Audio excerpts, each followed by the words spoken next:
Before you judge, before you post, before you tear it all down, look in the mirror. What would you say if that was yours?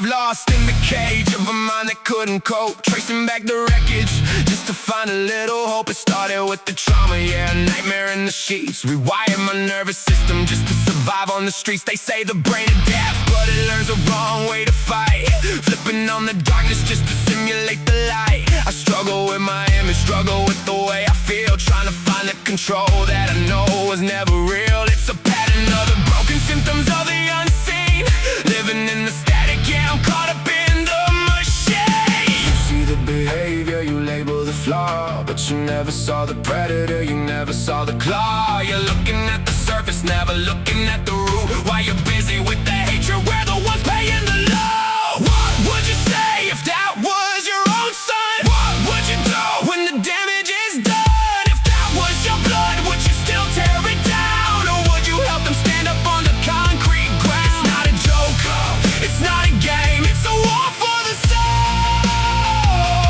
What would you say if you had to take control?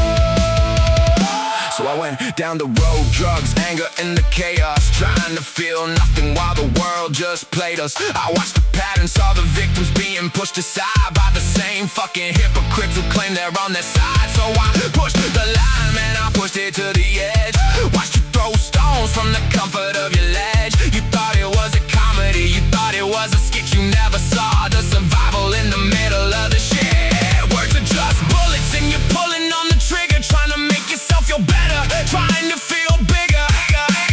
You see the behavior, you label the flaw, but you never saw the predator, you never saw the claw. You're looking at the surface, never looking at the root. While you're busy with the hatred, we're the ones paying the load. What would you say if that was your own son? What would you do when the damage is done? If that was your blood, would you still tear it down? Or would you help them stand up on the concrete ground? It's not a joke, it's not a game, it's a war for the soul. What would you say if you had to take control? They're not what they show you, they're what they had to endure. Trying to find the medicine, trying to find the cure. You think you're so righteous with a comment and a share, but you're finishing the job, man, you don't even care. The person in the wreckage, the survivor in the rain. You're adding to the pressure, you're adding to the pain. So instead of attacking what you don't understand, try being a human, try lending a hand. Cause the next one you break might be the one you hold dear, and you'll never know the impact of the hate that you scare. They're fighting a demon you'll never even know. They're digging out of valleys where you don't even go. Yeah! What happened to them? What would you say if that was your own son? What would you do when the damage is done? If that was your blood, would you still tear it down? Or would you help them stand up on the concrete ground? It's not a joke, it's not a game, it's a war for the soul. What would you say if you had to take control? It's not about agreeing, it's about understanding. See the person.